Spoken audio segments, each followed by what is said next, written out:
Alabama abortion. Democrats try to get their story straight on why they spied on the Trump campaign, and the Democrats' clown car of presidential candidates on this edition of The Uprising. LibertyNation.com. They're the resistance, but we are the uprising. With Scott Cosenza. I felt this thrill going up my leg. There's not going to be a President Donald Trump. A president! Can you believe it? This is somebody who knows what's right and what's wrong. You know what podcasts are, by the way? Talk shows for people who cannot make it in talk radio. I just want to say to the men of this country, just shut up, do the right thing for a change. I think possibly that's the most unattractive form in which prejudice can be met in this country, is the rage of the entitled. This is The Uprising, and Scott is away, but the mice will play. Tim Donner sitting in for Scott Cosenza this week.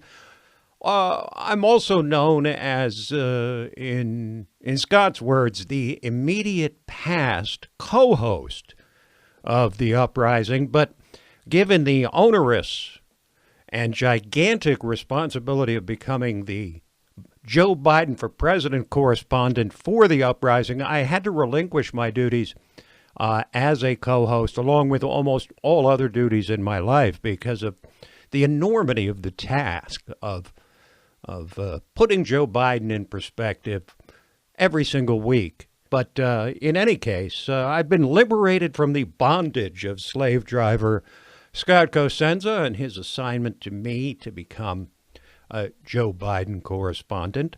But as Joe Biden might say, Scott Cosenza, I'm sure, will be putting me back in chains next week. Now, in the meantime, a lot of ground to cover this week. I mentioned it all in the opening. We'll talk about the Alabama abortion law, easily the most restrictive ever passed since Roe versus Wade in 1973. That was 46 years ago. We'll also talk about how Democrats are starting to point fingers at each other, most specifically in the Obama Justice Department and the FBI and the CIA. They're starting to say,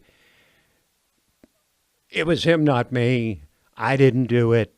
Here was the intent. They're trying to get the story straight and starting to turn on each other. We'll have a little bit about that, particularly the feud, the growing feud between Rod Rosenstein and James Comey, which is quite the cat fight, I'll tell you. It's quite the swamp fight going on between those two in particular. And we will get to a field of Democratic candidates that now numbers 24, count them, 24 declared Democratic presidential candidates trying to unseat President Trump. I mean, you can't tell those players without a scorecard, but I think the way it is, there's two people at the top of the scorecard, and the rest have been sent to the minor leagues in some form since baseball season is underway. We might as well use that analogy, shouldn't we? So it's Biden and Bernie, and then the other 22, all of whom are in single digits at this point. And Biden has doubled Bernie's numbers in the polls. So his lead just keeps growing. And I'm sorry, you just got to say, it says a whole lot more about the other 23 candidates than it does about Biden, that he's leading. I mean, he's lapping the field right now. He's so far ahead, the rest of the candidates are barely in sight. The only one he can see sort of coming up 20 lengths behind or 10 is Bernie Sanders. The rest are in the distant rearview mirror. But let's start with Alabama and the abortion law passed there, which, by the way, was then replicated, not nearly as severe in Missouri a few days later, but nevertheless quite severe when you look at the totality of law that's been passed regarding abortion since Roe versus Wade in 1973. So let's start out by playing for you a Republican senator who spoke from Alabama, an Alabama state senator, who described why this law was passed. And it's actually quite remarkable. He admits that it's for a purpose other than just restricting abortion in Alabama. And then it's followed up by a highly emotional reaction from a Democratic state senator in Alabama. What this bill is designed to do is to go to the Supreme Court and challenge that particular precedence that said in 1973 that abortion is illegal on demand, essentially anytime, anywhere, for any reason. You just said to my daughter, you don't matter. You don't matter in the state of Alabama. That the state of Alabama don't care nothing about you, baby. I got to go home and tell her, the state of Alabama don't care nothing about you, baby. Now, you know, that lament pretty much sums up the nature of the problem when it comes to abortion. The two sides are so deeply polarized that discussion is barely possible. The abortion issue has been, is now, always will be so explosively emotional, as expressed by that Democratic state senator, that reason really has no chance to prevail in the debate. Reasonable people on both sides seem to hardly exist. There are Republicans, many sort of nominally pro-life Republicans, who will oppose abortion for political reasons, but they won't really fight for it. And there are some of the Democratic Party who may be secretly pro-life but have to take a pro-choice stand publicly, who are not that emotionally attached to it in one way or another. But outside of that group, the two sides are so explosively polarized on the issue that you just wonder whether any kind of meeting of the minds can possibly occur. But let's look at the end game. I mean, the end game is getting this up to the Supreme Court, which means it has to be challenged. It already has been by the ACLU and by this time, probably two or three other groups. They will challenge the law in court. It'll go most likely from the district court level to the circuit court, to the appellate court, and then to the Supreme Court, where the whole point is to force a decision on whether this court, which is divided 5-4 in favor of constitutionalist jurists as opposed to progressive ones, and the sides are deeply divided, more so now than when Anthony Kennedy was on the court, with his replacement by Neil Gorsuch. That takes the court to the right, but not way far to the right, because you now have John Roberts replacing Anthony Kennedy as the swing vote. And anybody who saw or read about or witnessed how John Roberts, the Chief Justice, ruled on Obamacare can hardly have much confidence that even though he is decidedly pro-life, that he would be willing to overturn long-standing Supreme Court precedent, because he doesn't like to do that. He may be conservative ideologically, but he's also conservative in terms of his character. He's conservative in his personality. He's conservative in the way that he moves the court slowly and incrementally, probably because he thinks his job as Chief Justice is to not get too involved in the political realm. But the point is, once it gets to the Supreme Court, on the assumption that it does, which seems very likely, most of the people I respect, including Scott, believe that they're not going to overturn Roe versus Wade. Now, maybe they will if and when Justice Ruth Bader Ginsburg actually does pass. She's 85 and she's been hit by cancer 3 times.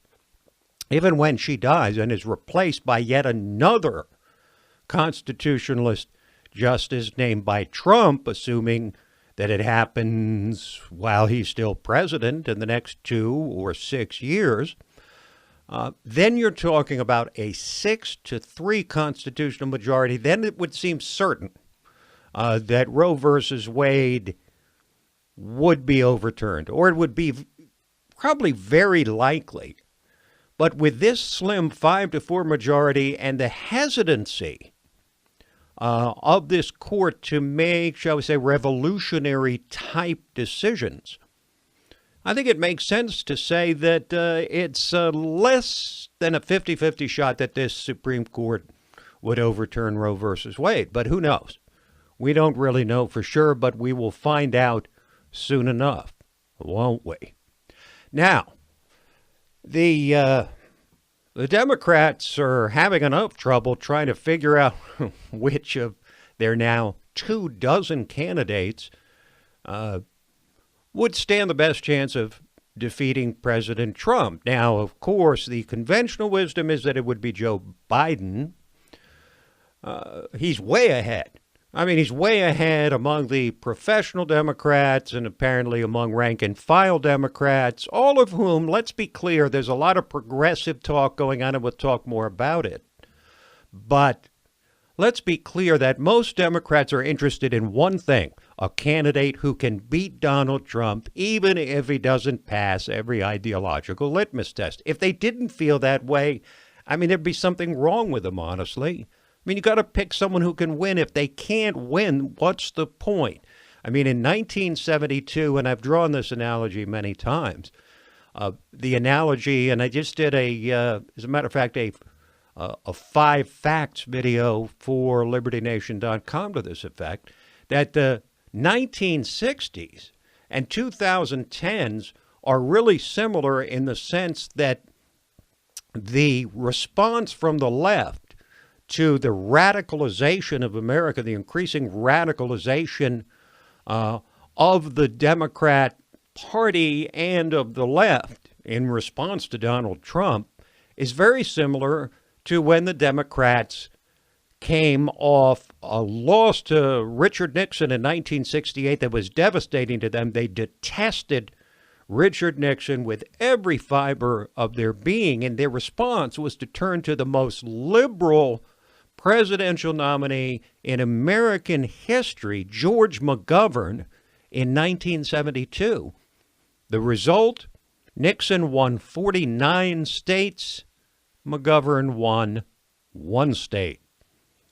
Are they going the same way now? I mean, in response to the catastrophe that was the election of Donald Trump, from the standpoint of the left, have they now said that we hate him so much that we must come up with a candidate who is more opposite to him than anybody else? If that was so, they'd pick someone like Cory Booker or maybe Kamala Harris or certainly Elizabeth Warren. And if they nominate someone like that, I would personally predict another at least 40 state win, maybe a 400 electoral vote, 350 at an absolute minimum victory for Donald Trump, which would be bigger, of course, than 2016 when Trump won 306 electoral votes, won the Electoral College by 14% over Hillary Clinton. So that's what's facing the Democrats now as they prepare to do battle amongst themselves first. I mean, how they even do it among 24. You know, we're only like 5 weeks away from the first Democratic debate, even though it's June of the year before the election when it starts. But, you know, as Yogi Berra once said, it gets late early around here being in Washington, D.C. As I sit in the just outside the confines of the swamp, actually what they call just outside the Beltway. So, you know, the world divides for people inside the Beltway, inside the swamp. The world divides between inside the Beltway and outside. And that gives you a good idea of the insular nature of the Washington bubble that is surrounded by a circular beltway.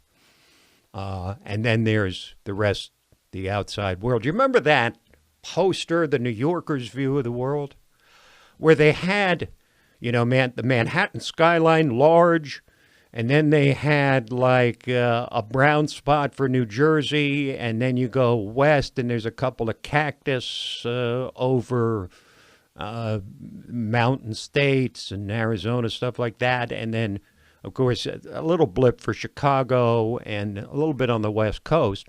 But the point is that the New York part of the image was about 85% of everything that happened. And the rest of the country was maybe 15%. I guess you had to be there or see it. But those of you who saw it, you know what I'm talking about. And the Washingtonians' view of the world, the swamp's view of the world, is even more confined than that. It's confined to the 15, 20, 30, whatever it is, square miles in and around Washington, D.C. And in that swamp, Democrats are girding their loins for the oncoming wave of revelations about the Obama Justice Department and FBI and CIA, laying the groundwork for surveillance, for spying on the Trump campaign. And ultimately, of course, setting the stage for the Mueller investigation, which took 22 months to complete. And now, of course, the Democrats would like to start as many as 20 more investigations of Trump, who's basically saying now, pound sand. You had 2 years. You threw out every accusation, including that I was a Russian asset. And now that you couldn't prove it, with an investigation run by a man who hired a remarkable number of not just Democrats, but partisan, politically involved contributors to Obama and Clinton for his investigative team. They still couldn't come up with anything to get him on collusion, but now they want to restart everything and look into every dark corner of Trump's life. And basically, the president and his people are saying, no, you don't get a do-over. You don't get to do it again. You don't get a second chance to make a first impression. And so the tables are turning. Now, before we get into how they're responding, the Democrats, to the tables being turned on them so that Attorney General William Barr, who is brutally competent.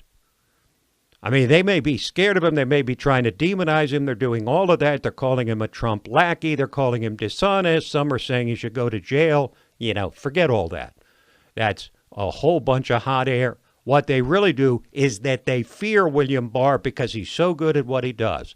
And he's now hired a second who's serving as a virtual special prosecutor to go after the truth in how this whole investigation started. So they're scared of Barr. They're scared of Michael Horowitz, the inspector general, who'll come out with the first report on all this. They're scared of their own shadows, I think, at this point, because the tables have turned so completely from all the focus on Trump as a Russian spy to them and what sort of backhanded, illegal, unethical, unconstitutional actions they may have taken in kicking off this investigation to begin with, the kicking off spying of the Trump campaign, which, of course, ultimately led to the Mueller investigation. So, what are the top Obama administration officials like John Brennan and James Clapper and James Comey? What are they doing about this? How are they preparing? Well, James Comey, for one, is lawyering up. And he's, of course, he got a willing audience at a CNN town hall. Why he's worthy of a town hall as a disgraced and dismissed former FBI director who seems to have angered people from every side of the aisle over the last couple of years. He's going on CNN and a town hall and talking about John Brennan, that really Brennan was the one who sort of was the point man for the decisions to get the FISA warrant and get this Trump dossier, which is a disinformation dossier, which, as we all know, was commissioned by the Hillary Clinton campaign. But that's just a detail. Evidently, that was not included in the application for the FISA warrant. Here's a dossier. And by the way, it was formulated by Donald Trump's political enemies, but never mind that.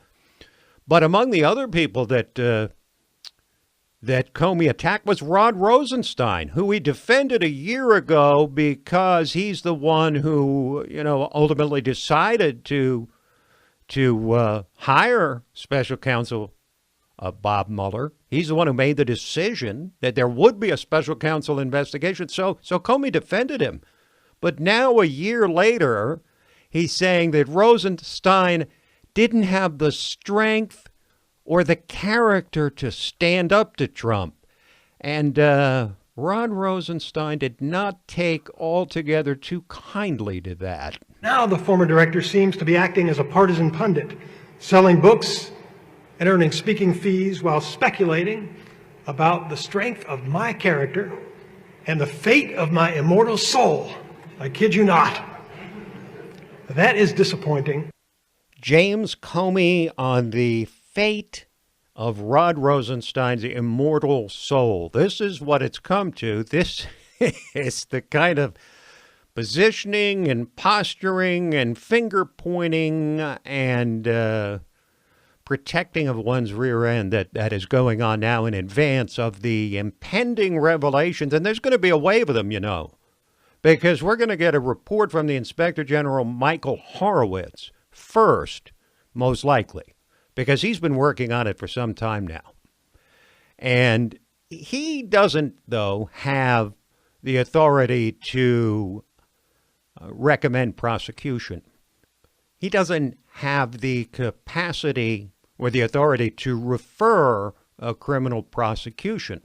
He can only conduct an investigation and share his results. But then we've got Attorney General William Barr's report with his new lead investigator, who will likely deliver a report that's probably not entirely dissimilar to the Mueller report, only from the other end, on how the investigation actually started. So the Democrats are preparing their talking points on how they're going to respond to the inevitable revelations. And John Brennan's pretty clear about what he's going to say. So when the first blush of information comes out, here's likely what you're going to be hearing from John Brennan, and CIA director, who's really at the heart of this, and how he's going to explain it all away along with the other top Obama administration officials. I think they're trying to imply and to really, indicate that there was misuse of authorities. That was not the case. Does CIA spy? Yes. Do we spy against our foreign adversaries? Yes. Do we spy against domestic individuals? No, we do not. We work very closely with the FBI. And when the Russians were trying to interfere in that election and to change the outcome of it in their favor, we, CIA and FBI, worked very collaboratively so that we could have that ability to see what the Russians were doing and who they were working with. Okay, so that's their story, and they're sticking with it. The expletive will soon be hitting the fan on this. But let me just issue a minor warning here that we should not make the same mistake as the left did about the supposed Russian collusion. If we spike the ball now when we're at the 5-yard line instead of waiting for the end zone, only to find that there was less there than we thought. We may think we know a lot. There's a lot of facts out there about how the Trump campaign was set up, from George Papadopoulos all the way down to the way that the Trump campaign was spied on, to the way the FISA warrant was secured. We think we know, and we do know, a lot of facts about all of that. But leave it to the Attorney General and his charges to connect the dots for us before we start spiking the ball. Now, on that same note, I was somewhat disconcerted by the reaction on the right this week, most specifically among a bunch of congressional Republicans, even a couple of senators, to a statement by Rashida Tlaib, spelled Tlaib, so I keep saying Tlaib, but others say Talib, how Tlaib can be pronounced like Talib, I don't know, but that's neither here nor there. So Rashida Tlaib, well-known anti-Semite, freshman member of Congress from Minnesota, and one of only two Muslim members of Congress. Now, she's made several anti-Semitic remarks that were either blatantly anti-Semitic or hinted at anti-Semitism, and I think those have been well chronicled. Then she said this week, which sparked a great deal of outrage from Republicans. It's a kind of a calming feeling, I always tell folks, when I think of the Holocaust and the tragedy of the Holocaust and the fact that it was my ancestors, Palestinians, who lost their land and some lost their lives, their livelihood, the human dignity, their existence in many ways have been wiped out, and some people's passport. I mean, just all of it was in the name of trying to create a safe haven for Jews. Okay, so outrage all over the internet. It went viral, as they say, or as they also say, the Twitterverse blew up over that remark. And, this is a sort of a mirror image of the way that the left responds almost like Pavlov's dogs to anything Donald Trump says. Think about what she said. She, again, has certainly made thinly veiled anti-Semitic statements since she was elected to the House last November, but this hardly seems like one. I mean, what she was saying was that her people gave up their land to establish Israel just a few years after the Holocaust had finally ended. And yes, it's true that the Palestinians hardly did so willingly. And yes, it's true that the motives that she ascribed in that soundbite are not exactly historically accurate. But to respond to it as if she had meant to say that she feels all warm and fuzzy when she thinks about the Holocaust is to take it completely out of context.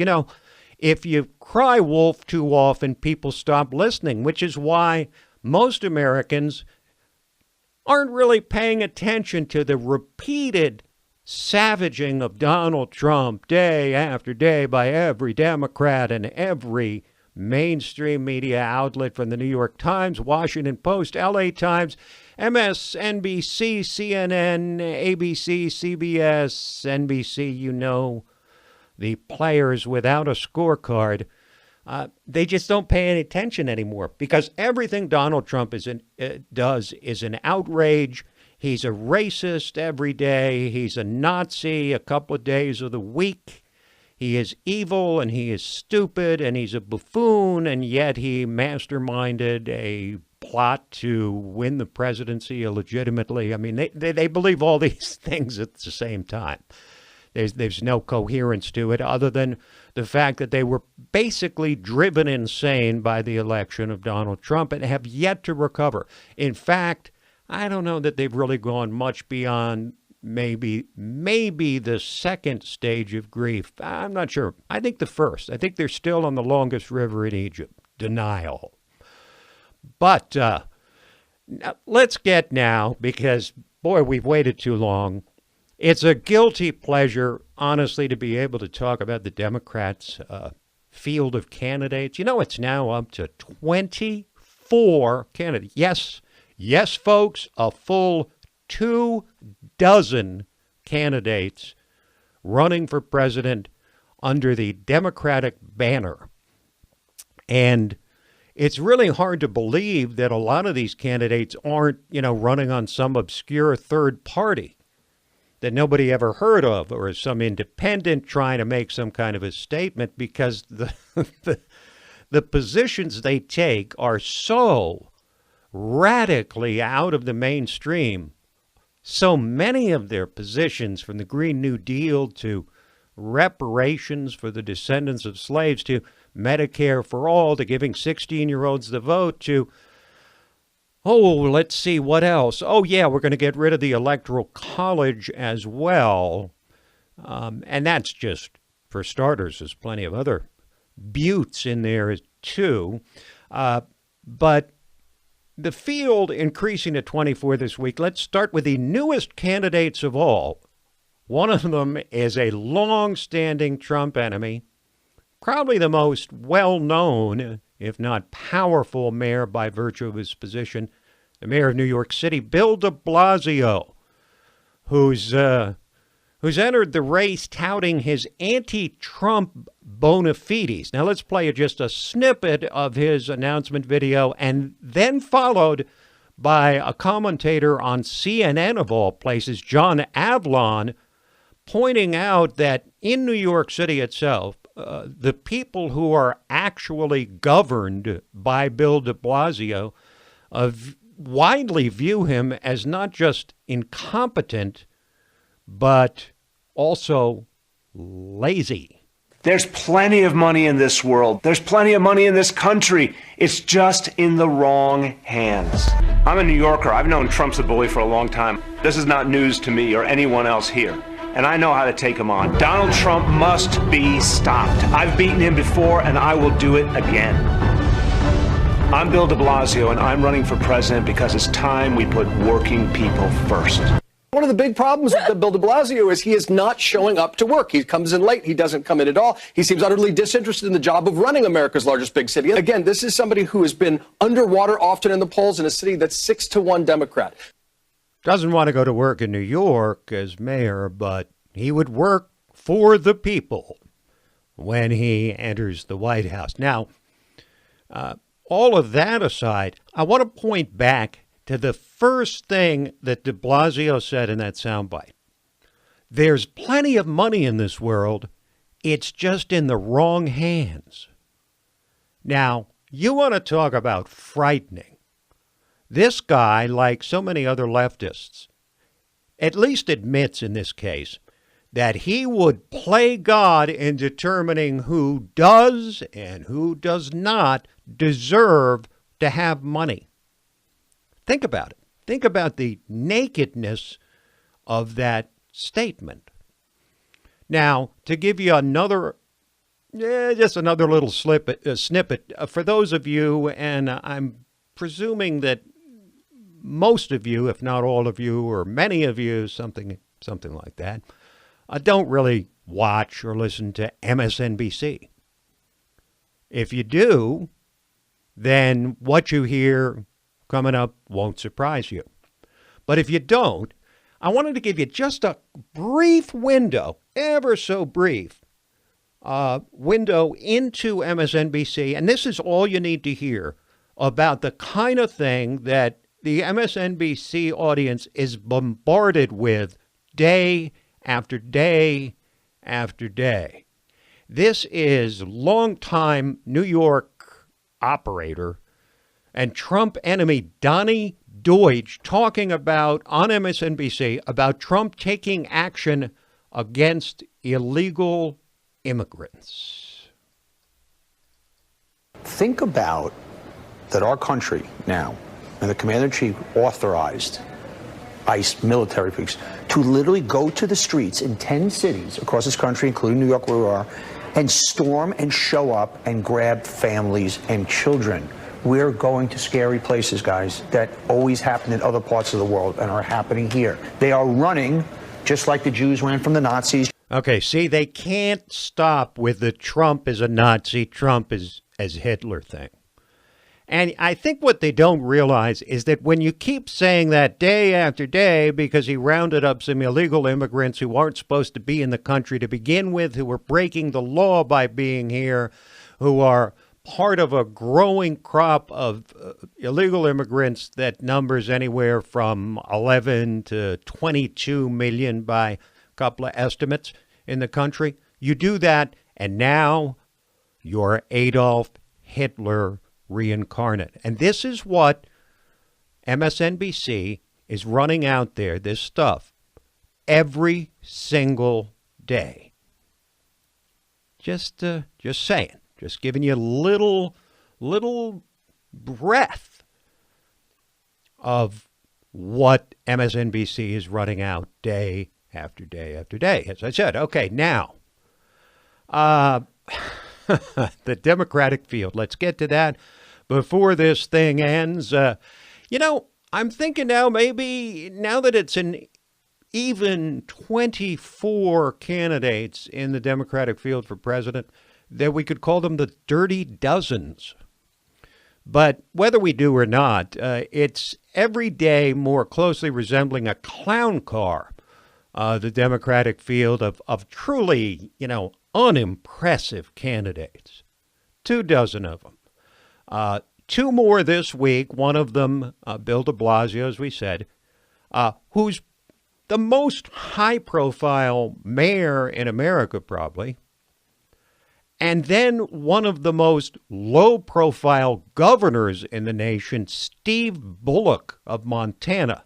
And no, I had never heard of him before either.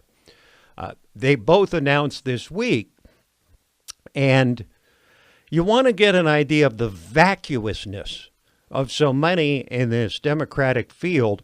I want to play for you this guy Bullock, who now wants to become president, and is actually running under a major party banner.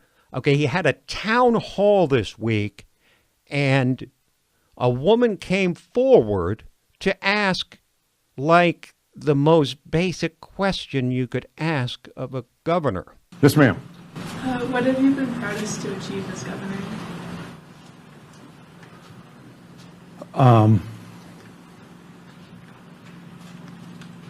I am happy that hopefully my kids still know my most important job is being their dad. I think the things where, as governor, it's not like attorney general when you won or lost a case. Sometimes you won't have impacts for years. Yeah, that guy's running for president. I mean, he can't name one thing that that he's done as governor, except to say that his children still know that they come first in his life. And I may have done a couple of things, but, it'll be 10, 20, maybe 30 years before you really realize the brilliance of these moves. The guy can't name one thing he's done as governor of Montana, and yet he wants to become, or has become now, the 23rd candidate to throw his name into the Democrats' increasingly large hat. All right, so what else? All right, we had a beautiful back and forth between the frontrunner Joe Biden and Alexandria Ocasio-Cortez and Bernie Sanders on the issue of climate change. Let's go with AOC and Bernie first, because they unleashed very thinly veiled attacks on Joe Biden's a dangerously insufficient commitment to radical action on climate change. And then Biden responded. Let's start with AOC and Bernie. I will be damned if the same politicians who refused to act then are going to try to come back today and say we need a middle of the road approach to save our lives. That is too much for me. When you're dealing with the future of the planet and making sure that our kids and our grandchildren have a healthy and habitable world in which to live, I don't know how you go too far. I mean, this is an existential threat, not just to the United States, but to the entire planet. Okay, so Biden comes back and says, hey, when it comes to to the climate, I'm every bit the extremist they are. You never heard me say middle of the road. I've never done the middle of the road on the environment. And I tell her to check, the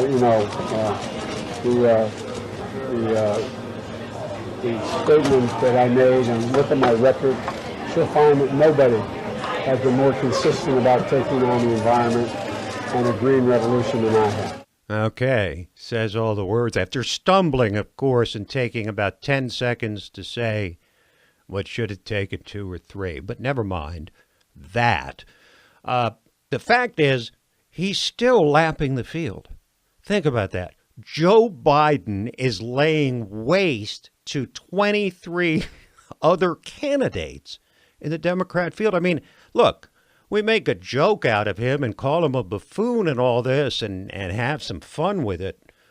But, I mean, this guy looks like he may just run away and hide in getting the nomination. Joe Biden.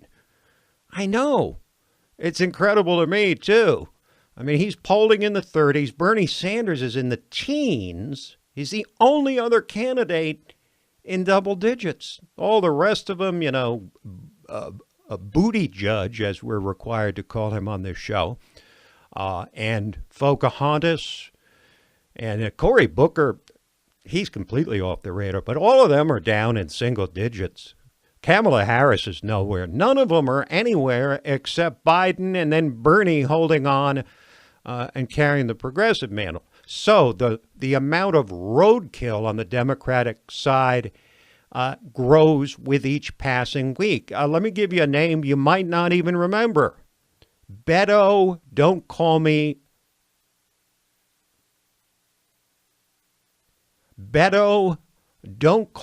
Robert Francis O'Rourke, the loser of the Texas Senate race last year. Remember, he was a thing for about a week. Beto mania, flailing his hands everywhere, and Jimmy Fallon did a great impression of him on Saturday Night Live. And it's really kind of sad to see how far he's fallen. I mean, he's at 3%, 4% in the polls, something like this. But he does have some ways of trying to restart the engine or get it out of first gear anyway. So he went on The View. And that's, of course, a mandatory rite of passage for Democratic presidential candidates. He went on The View and listened to his blathering response, his apology for his whiteness and maleness and privilege under the withering questioning of Meghan McCain on The View.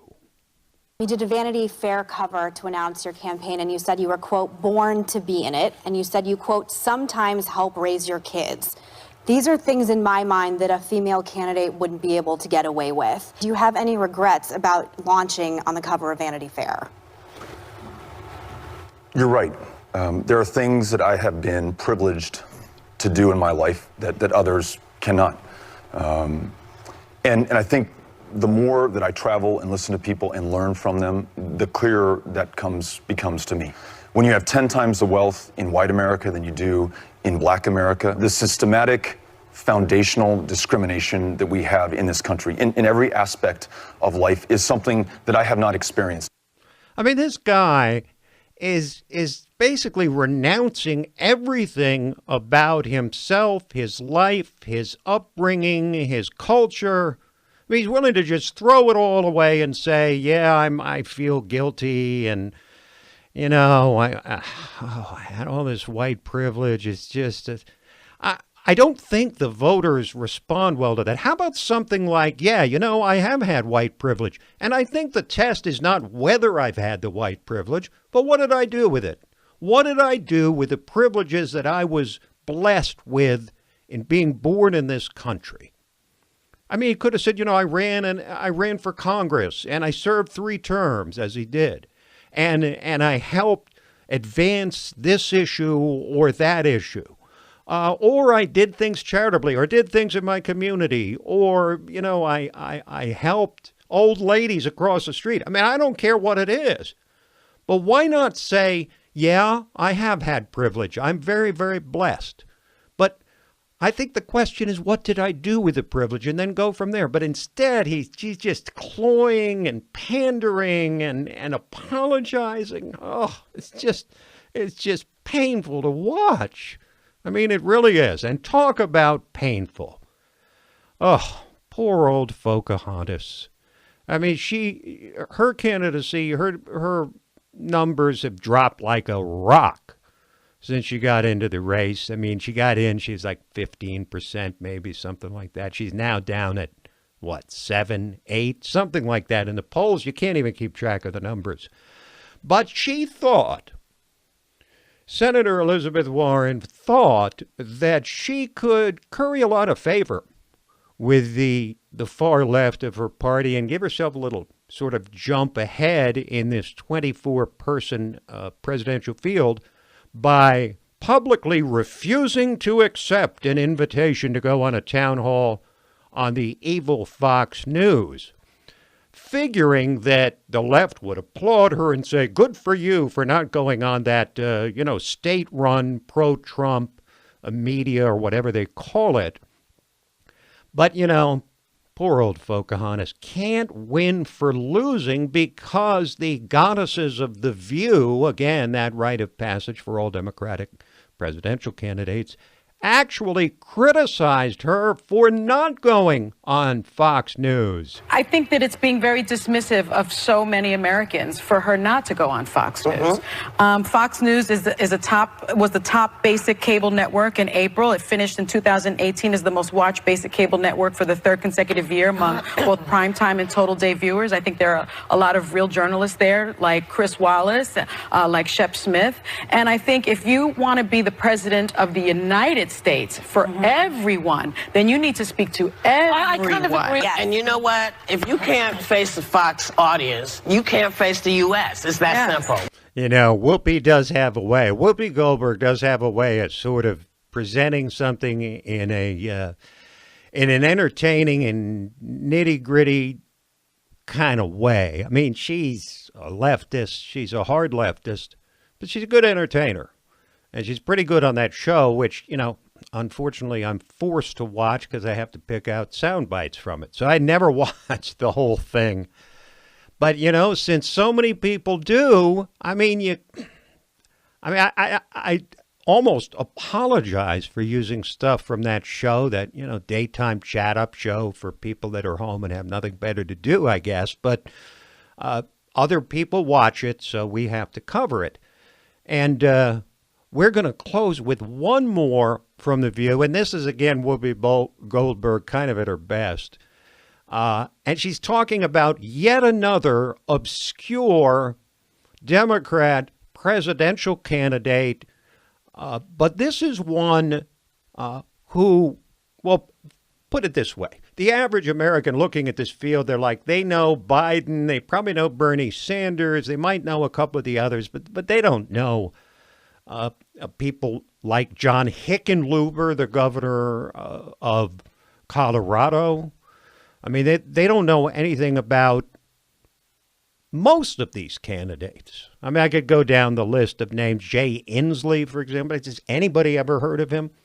But, most of the time, the hosts of The View and people in the media will know them because it's their job to know them, but not in the case of yet another obscure, entirely unknown former congressman running for president under the Democratic banner.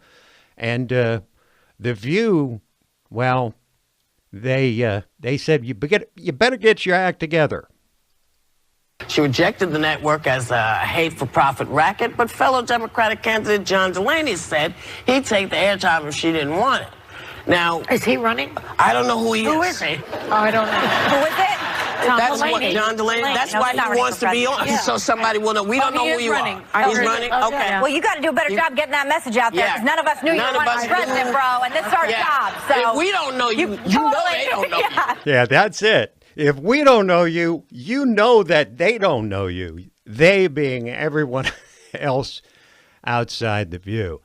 Well, folks, that is about as much fun as I'm allowed to have. And Scott will be back next week, putting me back in chains as the full-time Joe Biden for President correspondent for this, The Uprising, a production of LibertyNation.com. Don't forget to like and subscribe. Subscribe to the LibertyNation.com YouTube channel. You'll get these podcasts. You'll get our 5 Facts videos and our Truth is Making a Comeback TV show and author roundtables and Liberty Nation Radio and a whole lot more on the LibertyNation.com YouTube channel. See you next time.